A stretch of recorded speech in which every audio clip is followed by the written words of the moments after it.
What are gravitational waves? It all starts back in 1915 with Einstein. He hypothesized that all objects with mass would warp the fabric of space-time. If their mass is great enough, those distortions could cause other objects to fall into them. This is what we call gravity. Einstein also predicted that these distortions could travel across the universe, stretching and squeezing space and time as they move. And this is what we call gravitational waves.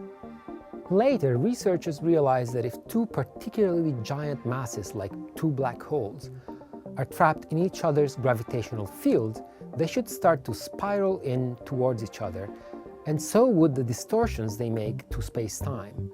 This would create gravitational waves which would travel away from the objects like ripples in a pond. But as these gravitational waves travel through space, they'd become more and more difficult to detect. In fact, Einstein thought scientists would never see them, but that hasn't stopped them from trying.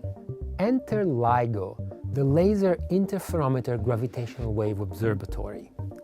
This is a conceptually simple piece of kit that aims to measure the distortion in space-time caused by gravitational waves. LIGO works by splitting a laser beam and sending it in two directions. The beams travel precisely the same distance down long vacuum tubes. They're reflected off mirrors, and then they come back and recombine. The light waves of each laser beam are made to exactly line up so that they cancel each other out, and nothing will reach the light detector at the end. But if a gravitational wave passes through, it will minutely distort space-time, changing the distance each laser beam has to travel. That will mean that the waves no longer line up, they won't cancel each other out, and the signal will be detected. The experiment is hypersensitive to disturbances, and so two identical LIGOs were built on opposite sides of the United States.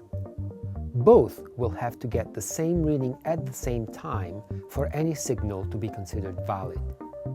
LIGO is designed to directly measure gravitational waves. This is different from another experiment based at the South Pole called BICEP-2, which made headlines back in 2014. BICEP-2 is also looking for gravitational waves, but not directly. Instead, it looks for the imprint gravitational waves would leave on the cosmic microwave background. That's the afterglow of the Big Bang. LIGO, on the other hand, is looking for much more recent gravitational waves, created only a few 100 million years ago, by something like the collision of two neutron stars or the merging of two black holes. It's been almost exactly a century since Einstein first predicted the existence of gravitational waves. And now, with LIGO, we may finally be able to tell if he was right.